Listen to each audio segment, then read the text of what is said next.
Oscar, Arturo Ávila Naya, bienvenido. ¿Cómo estás? José, me da mucho gusto saludarte y por supuesto a Oscar esta tarde. Arturo, a ver.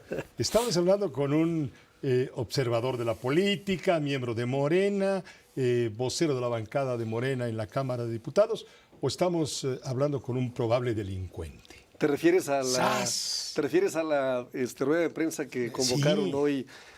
Tres voceros impresentables de... Héctor Saúl Telles Hernández, diputado del PAN. Sí. Jorge Triana, vocero del PAN. Y no sé quién me faltó.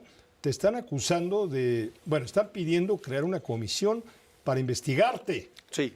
Te acusan de enriquecimiento ilícito y posibles nexos con el narcotráfico. Imagínate, ¿no? Tómala. Oye, a ver, la semana pasada yo anticipé que venía una guerra sucia en contra mía, porque he tomado la bandera de denunciar permanentemente los actos de corrupción en los que está vinculado el Partido Acción Nacional, el tema del cártel inmobiliario, por supuesto, de anunciar también la creación de una comisión que investigara este tema.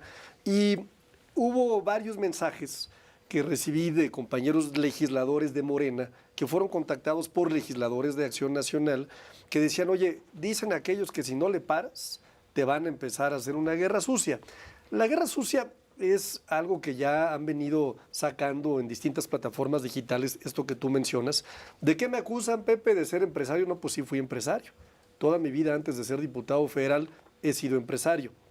Oye, de una empresa muy exitosa, exitosísima, con presencia en Aguascalientes, en Estados Unidos, en Canadá, con alianzas estratégicas en Bélgica. Oye, una empresa que firmó contratos, pues claro, fabricaba vehículos militares, a diferencia de ellos que se asociaron con el narco, con Felipe Calderón y con Genaro García Luna, pues la empresa efectivamente era una empresa que tiene reconocimiento a nivel mundial.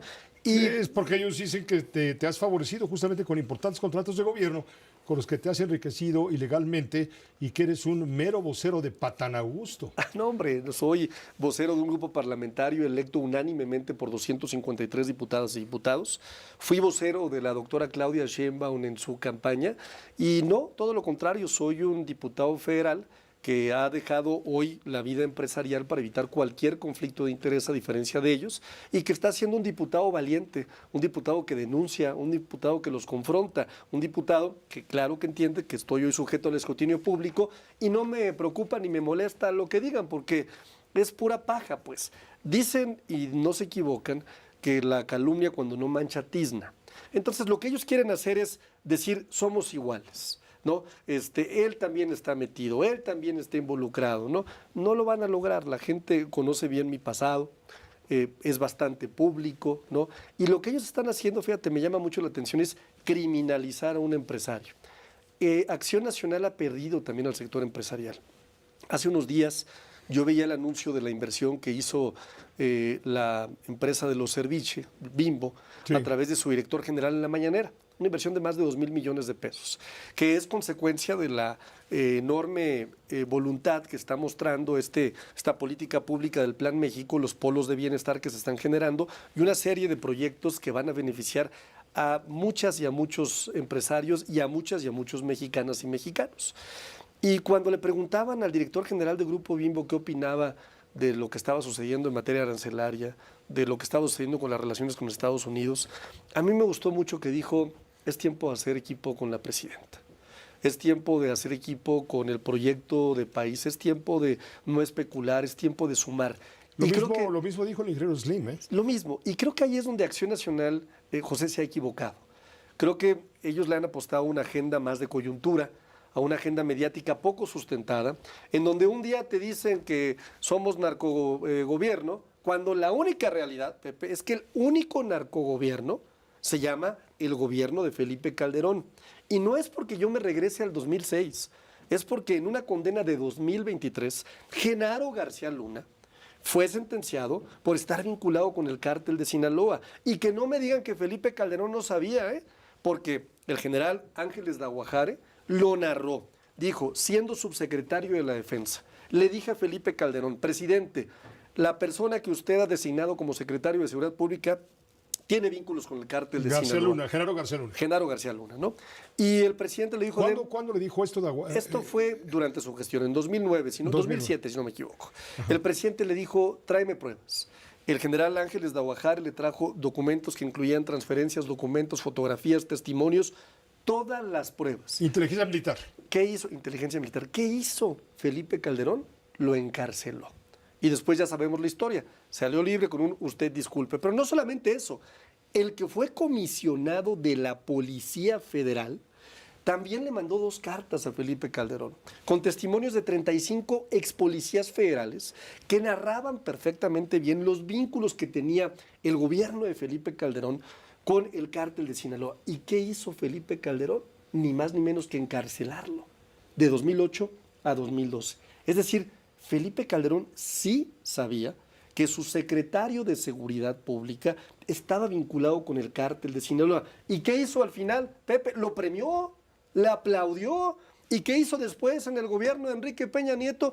Recibió contratos a través de su consultora Glock, que es otro de los asuntos que tiene la justicia norteamericana, por las cuales incluso ha pedido el gobierno de México una devolución de recursos que fueron producto de los contratos que hizo con Peña Nieto. O sea, el único narcogobierno que existe y que está demostrado y que incluso la Casa Blanca ha dicho, la prueba que tengo de los vínculos de los gobiernos de México con el narcotráfico es la condena de Genaro García Luna, es el de Felipe Calderón Hinojosa. A ver, ahí te voy a decir. Sí. Espérame tantito. Sí, señor. Espérame tantito. Hay información. En 2006, la campaña por la presidencia de la República compiten justamente, ¿a quién te refieres? Con insistencia, Felipe Calderón y Andrés Manuel López Obrador. Rápidamente, me brinco al del PRI. Bueno, hay testimonios de documentados, Tim Golden, por ejemplo, que Anabel Hernández, hay varios testimonios señalando que el expresidente Andrés Manuel López Obrador habría recibido bastante dinero en dólares, quizá 1 millón, 2 billones de dólares del cártel del Pacífico, del cártel de Sinaloa, de los Chapos, de Ismael El Mayo Zambada, cuando entonces eran una unidad corporativa, y que eso le ayudó a hacer campaña. Le preguntaron eso a Andrés Manuel López Obrador en una mañanera, y él contestó que no hay absolutamente pruebas. Sin embargo, según los testimonios periodísticos, la única evidencia es que alguien muy cercano a Andrés Manuel López Obrador recibió dinero del crimen organizado. Entonces también sería un gobierno tocado por el narco. No, a ver, y luego vino la explicación de que, a ver, entonces explíqueme por qué López Obrador fue a apapachar a la mamá del Chapo Guzmán, etcétera, etcétera, que hasta se bajó de la camioneta. A ver, yo te diría, son 2 casos completamente distintos. Uno está fundamentado en testimonios periodísticos, ¿no? Y yo pondría periodísticos entre comillas, porque podemos ver un poquito cuál es la línea editorial de cada uno de estos personajes. Anabel Hernández, Tim Golden, sí. premiado. Premiado por algunos sectores, ¿no? Pero reitero, estamos hablando de evidencia basada en análisis periodísticos que no tienen fuente. Porque cuando le preguntan a Anabel Hernández cuál es la fuente, nunca nos dice cuál es la fuente. Eso es extraño, ¿no? Entonces, no podemos estar sujetos a acusaciones sin pruebas. Es un poquito lo que me hicieron hoy en la rueda de prensa de Acción Nacional. Acusación sin prueba, ¿no? Pues eso no se vale. Lo que yo te estoy diciendo son 2 testimonios, Pepe, de un subsecretario de la Defensa. A ver, subsecretario de la Defensa, de un excomisionado de la Policía Federal. Es que no es menor lo que yo te estoy comentando. Entonces, de pronto comparar 2 asuntos y pretender que son lo mismo, me parece que cae en la misma narrativa de comunicación de, no, pues todos somos iguales, ¿no? Lo que te decía, ¿no? Cuando la calumnia no mancha tizna, ¿no? Permíteme, por favor, una pausa muy Claro breve. que sí. Te invito a que te quedes otros minutos si Gracias, tu agenda lo permite. No, por supuesto. Para hablar también de la reforma electoral, porque estamos viendo que ya Morena ya apretó por todos lados. Y ahí viene la dictadura de Morena. Y a ver quién los aguanta. Vámonos a una pausa muy breve y venimos enseguida. Arturo Ávila Anaya, él es vocero de la bancada de Morena en la Cámara de Diputados. ya hablamos de narcogobiernos, ya hablamos de todo eso, pero queremos hablar de la reforma electoral brevemente. ¿Por qué una reforma electoral? Es cerrar la pinza que le faltaba a Morena para declarar la dictadura y el autoritarismo, porque ya tiene el poder legislativo, no hay duda. Por supuesto la presidencia, ya tiene el poder judicial, sin duda. Le faltaba la reforma electoral para apretar a los partidos de oposición. Pues, ¿qué pretende Morena? ¿La dictadura? No, a ver, es el reclamo de la gente, Pepe. Fíjate, ¿qué no quiere ya la gente allá afuera? Me trajo unas paletas. Esta es la paleta de Alito Moreno, mira, aquí lo está viendo la gente que salada, nos escucha, pues la de Alito Moreno, ¿no? Plurinominal, por supuesto. Este es un personaje que durante todo el sexenio pasado vivió en Estados Unidos. ¿Cómo llega al Senado? Pues por la vía plurinominal también. No, bueno, pero si vive en México lo meten al voto ustedes. ¿De quién estamos hablando? De Ricardo Anaya, también para la gente que nos escucha. Ustedes le decían el cerillo, además. Marco Cortés, ¿no? Otro personaje también ahí de la política que llega y se pone en el número 1 de la lista. Y por supuesto, esta senadora, de la cual no me acuerdo de su nombre, pero que... ¿No la habremos visto alguna vez en tele? No sé, creo que me parece conocida, pero me parece que esta senadora ha estado dando entrevistas a los sectores más rancios y de ultraderecha en Estados Unidos, hablando muy mal de nuestro país. ¿Y para qué sacas esas paletas si no estamos en un debate? Lo que queremos, querido Pepe, es evitar esto. Ya no queremos este tipo de personas. ¿Qué busca la reforma electoral? Primero, dejar algo muy claro. La comisión presidencial, la que se crea esta comisión presidencial, es un paso que es antes al proceso legislativo. Es decir, se está abriendo una discusión donde van a participar, por supuesto, representantes del Congreso, gobiernos estatales, organismos autónomos, universidades, académicos, para construir juntas y juntos una iniciativa. A ver, sí, muy bien. Nombran a Pablo Gómez, que ha vivido toda su vida del plurinominalismo. Sí. No me digas que no es cierto. A ver, yo te diría que se nombra a Pablo ¿Cuándo ha Gómez? de mayoría algo? Pero eso no es el tema. No, sí es el tema, porque él es el director presidente de esta comisión, no es el que tema, además Pepe. está integrada por quien conviene. No es el tema. Secretaria de Gobernación, Sí. Director o titular de la oficina de la presidencia, Sí. la Consejera jurídica de la presidencia, La oficina de la Presidencia de la República, Claro. ¿no? La coordinación de asesores, Sí. la coordinación general de política y gobierno con Sí, Arturo sí. Saldívar y la Agencia de Transformación Digital, y dice el decreto. los cuates, Y a quienes los ellos puros cuates. deciden, pero a ver, es que ese es el tema, aquí es donde se está malentendiendo, ahí te va. ¿Cuál es el proceso de una iniciativa de ley? ¿Y quién las puede enviar? El Ejecutivo puede enviar iniciativas de ley, Claro. lo puede hacer la Cámara de Senadores, lo puede hacer la Cámara de Diputados, lo pueden hacer los congresos locales si hay una tercera parte también, y lo puede hacer gente común y corriente en leyes ordinarias. Siempre y cuando se consigan. Más no en reformas constitucionales. Correcto. ¿Cuál es este paso? Es un paso previo. Se está construyendo la iniciativa que va a enviar el Ejecutivo a San Lázaro o a la Cámara de Senadores. Con los ¿No? cuates, a la cantina de al lado. No, porque donde además... están todos los borrachos no, de Morena. No, porque además, fíjate, qué plausible es este planteamiento que hace la presidenta.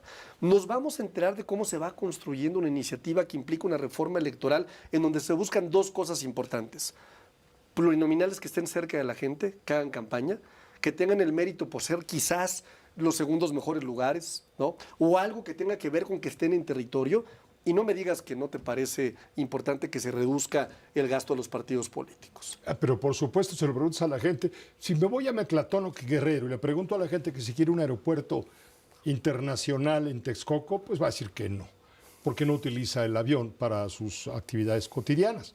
Pero si te vas a ciertas colonias de las clases medias hacia arriba, en toda la República le hubieran dicho que sí quieren el aeropuerto. Entonces, si es plan con maña esta encuesta... Que además ya viste lo si del es plan con aeropuerto. maña para preguntarme, oye, ¿quieres que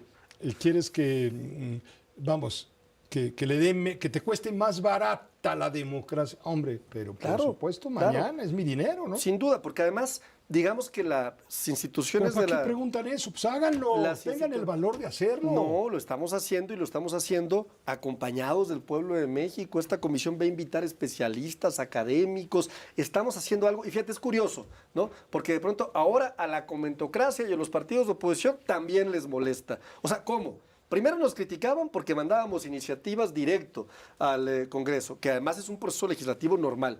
Y ahora que se dice, vamos a convertir y vamos a preparar la iniciativa de ley entre varios, un grupo interdisciplinario, vamos a invitar especialistas, a constitucionalistas, también les molesta. Pepe, pues ¿quién los entiende? Bueno, es una parte de México a la que hay que también escuchar. Claro. Y ahí se va a ir, una vez que tengamos la iniciativa, se irá a la Cámara de Senadores o a la Cámara de Diputados, dependiendo de cuál sea la Cámara de origen. Habrá foros parlamentarios, habrá un dictamen de la comisión correspondiente. Mucho caso que le van a hacer ustedes. Habrá hombre. claro que les hacemos caso. Lo que pasa es que ¿Y qué van a hacer con lo él? que pasa es que hacen planteamientos también fuera de lugar. ¿Sabes qué quisieran ellos? Mira, ellos Sí. hubieran querido, me refiero a la oposición, que Luis Carlos Ugalde fuera el presidente de esta comisión.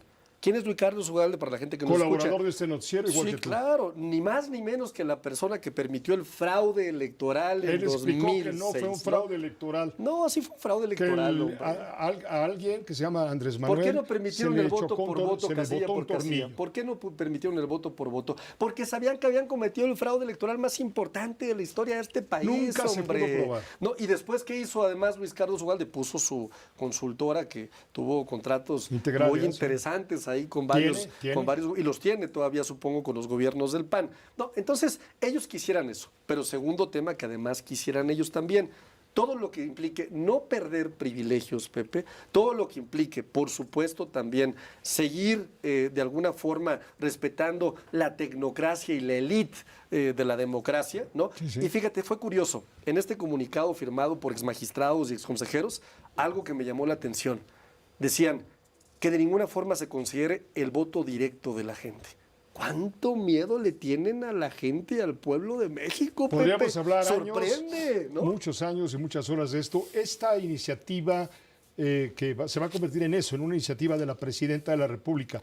¿Realmente es de ella o se la mandaron de Palenque? No, a ver, a la presidenta no le manda nadie de ningún lugar. Ah, no. Absolutamente nadie. Tenemos una presidenta de primera, una presidenta preparada, científica, echada para adelante, que está dando resultados absolutamente en todo. Por cierto, ya va a ser su primer informe de gobierno y nos vamos a Bueno, quedar eso es todas cuestionable. y todos. Ha perdido popularidad. ¿eh? No. Sí, no, bajó a no. 75 cuando traía No, 80. A ver, siguen siendo 8 de cada 10 mexicanas y mexicanos, ¿no? Y seguramente, parte de esta ilusión, a lo mejor de la famosa popularidad de la presidenta, se debe a todas las calumnias de las narrativas de comunicación que inventan algunos comentócratas y la oposición que no tiene ninguna agenda. Pero yo te garantizo que la presidenta se va a quedar en esos niveles de aprobación. Y te adelanto además que en el 2027 nuestro movimiento va a crecer y vamos a ganar espacios y estados que no teníamos. ¿Por qué? Porque el pueblo de México está con nosotros. El otro día me preguntaba una señora, oiga, ¿qué va a pasar en México? ¿Morena se va a quedar para siempre? Yo le dije, pues mientras vive el caudillo, sí. Morena se va a quedar. Pero el día mientras- que ya no haya caudillo, ¿qué?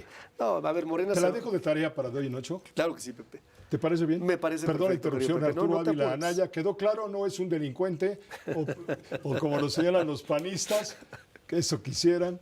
Le agradezco mucho, Arturo Gracias, Ávila Anaya. querido Te invito Pepe. de hoy en ocho. Gracias, Pepe. Te aprecio Siempre muchísimo. bienvenido. Muchísimas Este es tu gracias, Pepe. espacio Gracias, también. Oscar. Gracias. Hagamos una pausa muy breve y volvemos.